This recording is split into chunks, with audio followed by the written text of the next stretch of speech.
पिछले एपिसोड में हमने देखा था कि वूया जो था वो उस सिक्स ब्रदर के साथ फाइट करने के लिए आ चुका था, क्योंकि सिक्स ब्रदर किसी भी हालत में उसकी जान लेना चाह रहा होता है ताकि वो अपनी बहन की मौत का बदला ले सके। तो यहाँ पर वूया और सिक्स ब्रदर के बीच में काफी जबरदस्त फाइट शुरू हो जाती है। वो दोनों अपनी पावर का इस्तेमाल करते हुए एक दूसरे के ऊपर अटैक करने की कोशिश कर रहे थे, लेकिन वूया यहाँ पर सिक्स ब्रदर को बहुत मारता है। मार मार कर उसने उसका अंचर पंचर ढीला कर दिया था, जिस वजह से उसकी हालत खराब हो जाती है और फाइनली जाकर सिक्स ब्रदर मर चुका था। जिसके बाद देखते ही देखते वूया को वो स्पिरिचुअल रूट भी मिल जाती है, जिसकी तलाश में वो यहाँ पर आया हुआ था। और एक बार स्पिरिचुअल रूट उसको मिल गए तो आगे की कल्टीवेशन में ब्रेक थ्रू करना उसके लिए बिल्कुल भी मुश्किल नहीं होगा और वो आसानी के साथ अपना सारा लेवल ब्रेक थ्रू कर सकता है। इस वजह से वूया की खुशी का ठिकाना नहीं था। जिसके बाद यहाँ से ये एपिसोड शुरू होता है। तो इस एपिसोड की शुरुआत में हम स्वॉर्ड सेट का सीन देखते हैं, जहाँ पर सभी एक बैटल की तैयारी में लगे हुए थे, क्योंकि वही जियान जिसका वो दाव सेट है उसने यहाँ पर हमला शुरू कर दिया था स्वॉर्ड सेट के खिलाफ, और वो लोग कभी भी यहाँ पर आते होंगे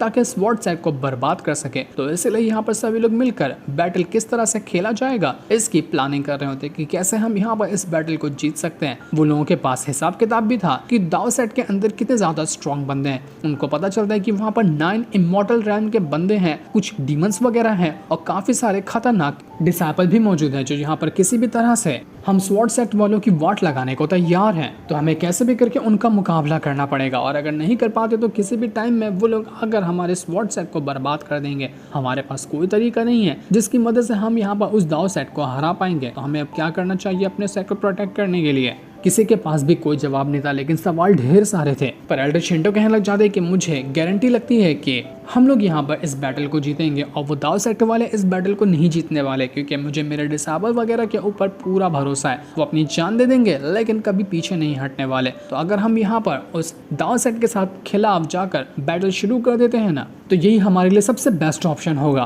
क्योंकि अगर हम यहाँ पर शांत बैठे रहेंगे तो भी यहाँ पर दाव सेट वाले फायदा उठाते हुए सीधा हमारे ऊपर हमला कर देंगे। तो बेहतर यही होता है कि हम पहले जाकर उनके ऊपर हमला करें और उनको तैयार होने का मौका भी ना दें। लेकिन सभी लोग कहना चाहते हैं कि आपको पता है ना कि उस दाव सेट के पास 10,000 स्वॉर्ड फॉर्मेशन भी है। अगर वो फॉर्मेशन एक्टिवेट हुआ तो इतनी ज्यादा खतरनाक तबाही आएगी कि हमारे सारे के सारे डिसाइपल और हम सब भी मारे जा सकते हैं। तो क्या तब भी आप चाहते हैं कि हम जाकर पहले उनके साथ फाइट करें, या फिर बेहतर यही होगा कि हम उनके सामने सरेंडर कर देते हैं? कम से कम हम लोगों की जान तो बच जाएगी। लेकिन कोई भी यहाँ पर बाकी लोग जो थे वो सरेंडर करने को तैयार नहीं थे। वो लोग कहते कि हम यहाँ पर मर जाएंगे, इससे फर्क नहीं पड़ता, लेकिन सरेंडर करना हमारे खून में ही नहीं लिखा हुआ, तो हम सरेंडर नहीं कर सकते। तो ये सुनते साथ ही स्वॉर्ड सेट का लीडर जो था वो भी इस चीज की परमिशन दे देता है कि हम ही पहले जाएंगे हमला करने के लिए। जिसके बाद देखते ही देखते एल्डर शिंटो जो थे उन्होंने कुछ डिसाइपल को तैयार किया था, जिसमें वूया और उसके बाकी सारे दोस्त वगैरह भी थे, जो सभी जाएंगे दाव सेट के ऊपर चुपके से हमला करने के लिए। ये सभी जंगल के रास्ते से आगे बढ़ रहे थे ताकि दाव सेट वालों को खबर ना लगे और वो लोग सीधा चले जाएं दाव सेट की वाट लगाने को। काफी दूर तक के भागने के बाद सभी एक जगह पर कुछ देर के लिए आराम करने के लिए रुक जाते, क्योंकि भाग भाग कर वो यहाँ पर थक चुके थे। सभी लोग खाना वगैरह पकाते हैं और एल्डर शिंटो जो थे वो दूर जाकर अकेले बैठे हुए थे, क्योंकि उनको टेंशन होती है इस बैटल की। तो सभी लोग सोचने लग जाते हैं कि कौन जाकर एल्डर शिंटो को खाना देगा, क्योंकि जो भी खाना देने जाएगा वो उसको बहुत मारेंगे, क्योंकि अभी एल्डर शिंटो का दिमाग फेरा हुआ है। तो किसी की भी हिम्मत नहीं होती ताकि वो एल्डर शिंटो को जाकर खाना दे सके। पर ये देखकर वूया जो होता है वो खाना उठाता है और एल्डर शिंटो के पास आकर उनसे कहने लग जाता है कि खाना खा लीजिए, अगर आप खाएंगे नहीं तो हम यहाँ पर इस बैटल को कैसे लड़ पाएंगे, आपको कमजोरी हो जाएगी ना। लेकिन एल्डर शिंटो तब भी नहीं मानते कि नहीं, मैं तो खाना नहीं खाऊंगा, जब तक कि हम यहाँ पर बैटल नहीं जीतते तब तक कि मैं ना खाना खाऊंगा ना पानी पीऊंगा। तो वहीं हम उसी जियान जो है उसके फादर को देखते हैं। वो यहाँ पर एक लॉर्ड ताई नाम के बंदे के साथ मिला हुआ था। वो काफी, जो लॉर्ड ताई होता है बचकाना होता है, लेकिन ये जितना बचकाना है ये है उतना ही ज्यादा खतरनाक। तो ये जियान का फादर इसी के साथ मिलकर स्वॉर्ड सेट के खिलाफ जंग छेड़ने वाला था। लॉर्ड ताई जो होता है वो यहाँ पर जियान के फादर से कहता है कि देखो मैं तुम्हारा साथ तो दूंगा स्वॉर्ड सेट का मुकाबला करने में, लेकिन डील यही रहेगी कि अगर हम ये बैटल जीतते हैं तो तुम्हारे पास जितनी भी ट्रेजर है उसका आधा मुझे देना होगा। अगर तुम यहाँ पर ये देने के लिए तैयार हो तो मैं तुम्हारा साथ देने के लिए भी तैयार हूँ। तो जियान का फादर कहना चाहते कि ठीक है, मुझे तुम्हारी शर्त मंजूर है, बस हमारा यहाँ पर साथ दो और हम यहाँ पर स्वॉर्ड सेट का नक्शा से ही मिटा देंगे उन लोगों को। लेकिन हाँ, कुछ भी क्यों ना हो जाए, मैं उस वूया को जिंदा देखना नहीं चाहता। वो मरना चाहिए। अगर वो मर जाता है तो हमारे जीतने के चांसेस सबसे ज्यादा बढ़ जाएंगे। तो ये देखते के साथ ही वो जो लॉर्ड ताई होता है वो अपने सेट के एक बहुत ही पावरफुल डीमन को लेकर आता है, जो कि शायद कोई लड़की लग रही थी, अब वो पालकी के अंदर से आई हुई थी। और यही सबसे ज्यादा खतरनाक खतरनाक होती है उस लॉर्ड ताइये के सेट के अंदर, और ये साथ देगी उसी दाव सेट का ताकि वो स्वॉर्ड सेट के साथ फाइट कर सके। वो जो लड़की थी वो यहाँ पर आने के बाद लॉर्ड ताइये से कह रही होती है कि आपने मुझे यहाँ पर बुलाया है, लगता है कि काम बड़ा ही खास होगा, क्या अगर किसी को मार कर खाना है तो मैं इसके लिए पूरी तरह से तैयार हूँ, बहुत दिनों से भूखी हूँ, आज पेट भर के खाना मिलेगा। तो लॉर्ड ताई कहने लग जाते हैं कि सब लोग यहाँ पर आ चुके हैं, तो हम यहाँ पर बैठकर क्या कर रहे हैं, चलो हम भी हमले की तैयारी शुरू करते हैं ताकि उस स्वॉर्ड सेट को उसकी औकात दिखा सके। लेकिन ये लोग कुछ कर पाते हैं कि इससे पहले वहाँ पर भागते हुए एक सिपाही आकर पहुंच जाता है और उनसे कहने लग गया था कि बहुत बड़ी गड़बड़ हो गई, मैंने कुछ स्वॉर्ड सेट के बंदों को देखा है जो जंगल के रास्ते से होते हुए यहीं पर आने की कोशिश कर रहे हैं। उन्होंने तो हमारे पहले हमले करने का इंतजार भी नहीं किया और गद्दारी करते हुए उन्होंने चुपके से हमारे पर हमला करने की कोशिश की है, तो चलो अभी हमें जाना चाहिए। ये सुनकर दाव सेट के जितने भी बंदे थे वो सभी भड़क जाते कि आखिर उनकी हिम्मत कैसे हुई जो चुपके से हमारे पर हमला करने की कोशिश कर रहे हैं, अब तो उनको नहीं छोड़ा जाएगा, अब सब मिलकर हम अभी बैटल शुरू करते हैं और उनको काट कर खत्म कर देते हैं। तो वहीं वूया और बाकी सारे लोग जब यहाँ पर आराम से बैठे हुए थे ताकि थोड़ी देर आराम करने के बाद दाव सेट में जाकर हमला कर सकें, कि तभी वहाँ पर हमला शुरू हो जाता है। वहाँ पर जितने भी बंदे थे, डीमन वगैरह और दाव सेट के सभी यहाँ पर आकर पहुँच चुके थे ताकि इन सभी लोगों को वाट लगा सके, इनकी जान ले सके। वहाँ पर जियान भी आया हुआ था। वो यहाँ पर आने के बाद वूया से कहने लग जाते कि वूया हम दोनों की दोबारा से मुलाकात हो गई, कहीं भूल तो नहीं गया ना तो मुझे, जो फाइट पिछली बार अधूरी रह गई थी ना उसको मैं पूरा करने के लिए आया हुआ हूँ, तो चला जा वापस से अपन मिलकर फाइट करते हैं। लेकिन ये देखकर उस स्वॉर्ड सेट के जितने भी डिसाइपल वगैरह थे वो लोग कहने लग जाते हैं कि हम लोग यहाँ पर तुमसे डरते नहीं है, तुम दाव सेट वालों की औकात हमें दिखाना अच्छी तरह से आता है, तो तुम लोग यहाँ पर मरने को तैयार हो जाओ, हम पूरी तैयारी के साथ आए हैं तुमसे मारने के लिए और तुम्हारी जान लेने के लिए। तो दाव सेट के जितने भी बंदे थे वो लोग कहने लग जाते हैं कि यार तुम्हारा एक टांग कब्र में लटका हुआ है, तुम देख नहीं रहे कि हमारे कितने सारे साथी हैं जो तुम्हें चारों तरफ से घेर चुके हैं, और तब भी तुम यहाँ पर इतने एटीट्यूड से बात कर रहे हो कि तुम यहाँ पर हमें हरा दोगे। एटीट्यूड बड़ा कमाल का है लेकिन ये उतना काम नहीं आएगा तुम लोगों के, हमसे जो टकराता है वो चूर चूर हो जाता है, और ये जिस तुम्हें कुछ ही टाइम के अंदर पता भी चलने वाली है। वहाँ पर एक लड़की भी मौजूद होती है जो कि बहुत ज़्यादा गुस्से में थी वूया को देखकर, और वो उसे कहने लग जाती कि वूया तूने मेरी बहन को मारा था, उसका बदला तो मैंने अभी तक कि तुझसे लिया ही नहीं है। ये उसी बहन की बात कर रही थी जो कि ईस्टर्न डिवाइन किंगडम के साथ एक लड़की रहती थी ना, उसी प्रिंस के साथ, तो उसी को यहाँ पर वूया ने मार दिया था। उसी लड़की की ये लड़की यहाँ पर बहन होती है, तो अपनी बहन का बदला लेने के लिए वो यहाँ पर आ चुकी थी। जो देखकर वूया कहने लग जाता है कि तो क्या हुआ, मैंने तेरी बहन को मार दिया है तो अब तेरी बारी है, तुझे भी मार डालूंगा।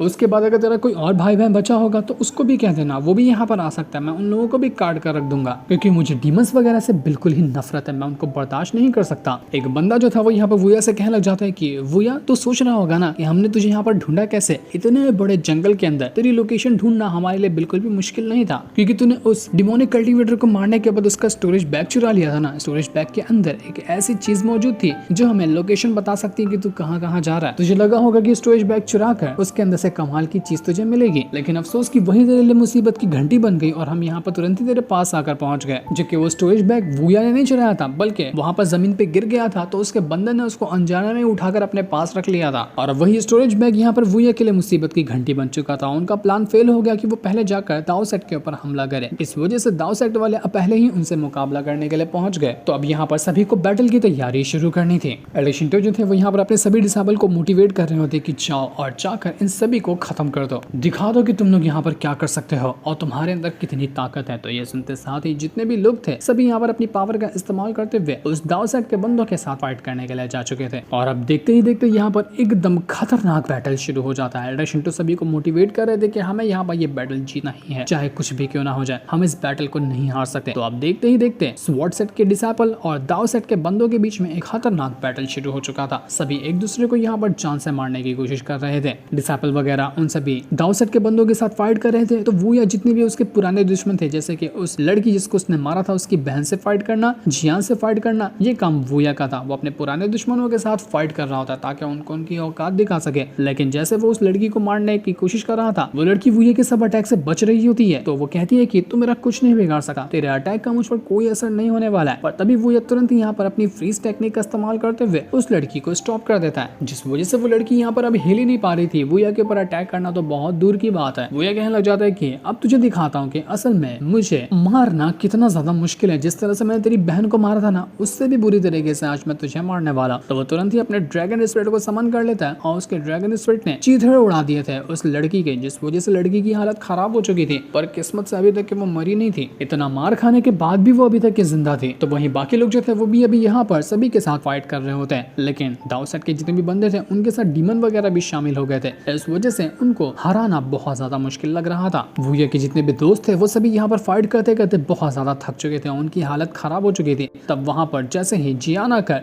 वूया के दोस्तों को मारने वाला था, बीच में वूया आकर पहुंच जाता है और जियान के अटैक को रोक चुका था। जिसके बाद देखते ही देखते वूया और जियान के बीच में फाइट शुरू हो जाती है। वो दोनों अपनी पावर का इस्तेमाल करते हुए एक दूसरे के ऊपर अटैक कर रहे थे, लेकिन वूया अपनी स्टिक की मदद से ऐसा अटैक देकर मारता है उस जियान को कि लग रहा था जियान यहाँ पर मर गया या फिर वो बेहोश हो गया होगा। तो ये देखते साथ ही दाऊ सेट के बाकी के जितने भी बंदे थे वो सभी भड़कते हुए पहुंच जाते हैं कि आखिर तेरी हिम्मत कैसे हुई जियान को जान से मारने की, मैं तुझे छोड़ूंगा नहीं। वहां पर एक एडर भी था जो कि उसे जियान का अंकल होता है। वो यहाँ पर चला जा चुका था वूया के साथ फाइट करने के लिए, लेकिन मास्टर मू जो होता है पीछे से ही आकर उसके अंदर अपनी स्वॉर्ड घुसेड़ देता है, जिस वजह से उस अंकल की जान जा चुकी थी। अंकल यहाँ पर मारा जा चुका था, लेकिन वो लड़की अभी तक की यहाँ पर मरी नहीं थी। वो डीमन कल्टिवेटर जो थी वो यहाँ पर वापस से अपनी पावर का इस्तेमाल करते हुए सभी के साथ फाइट करने लग जाती है, लेकिन दोबारा से वूया उसके रास्ते का कांटा बनकर आ जाता है और उसके ऊपर वो हमला करने लग गया था। वो लड़की यहाँ पर वूया से कहने लग जाती है कि तेरा एक अटैक तो यहाँ पर मुझे नुकसान पहुंचा चुका है, लेकिन अब अगला अटैक मुझे नुकसान नहीं पहुंचा पाएगा, मैं तुझे फाड़ कर रख दूंगी। अब मैं तुझे दिखाती हूँ कि असल में मैं क्या कर सकती हूँ। मेरी बहन की मौत का बदला मैं तुझसे लेकर ही रहने वाली हूँ। तो अपने कई सारे सोल्स को बाहर निकाल कर वूया के ऊपर अटैक करने लग जाती है। वो सोल्स असल में बिल्कुल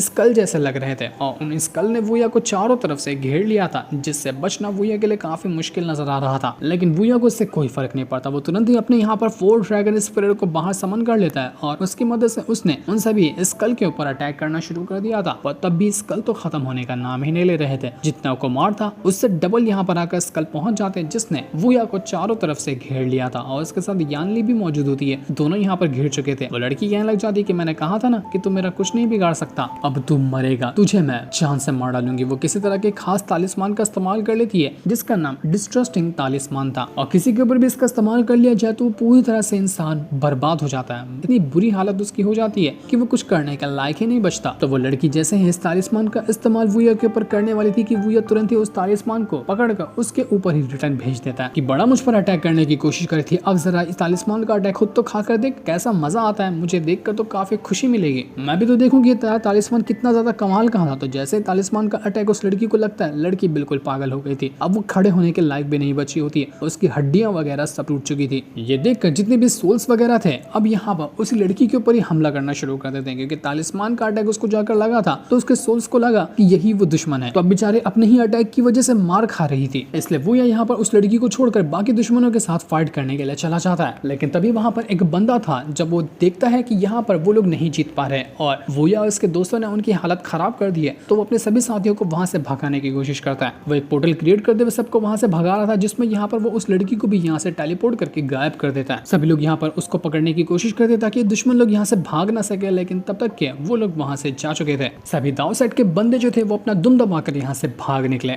ये देखकर सभी लोग कहने लग जाते हैं कि कोई बात नहीं, ये लोग यहाँ से भागे ना, हम इनके सेक्टर में घुसकर इनकी जान लेंगे, इनको नहीं छोड़ा जाएगा। पर तभी वहां पर ऊपर से शुई और उसके साथी वगैरह आकर नीचे गिरते हैं, क्योंकि उनके ऊपर किसी ने खतरनाक हमला कर दिया था और ऐसा लग रहा था कि वो लोग मर चुके हैं। जो देखकर सभी घबरा जाते कि शुई तुम्हें क्या हुआ, जिससे इनको दिखाते। साथ ही ये वाला एपिसोड यहीं पर एंड हो जाता है। हमें नेक्स्ट एपिसोड में पता चलेगा कि शुई यहाँ पर सच में मर गई थी या अभी तक कि वो जिंदा है। तब तक के लिए थैंक्स फॉर वॉचिंग।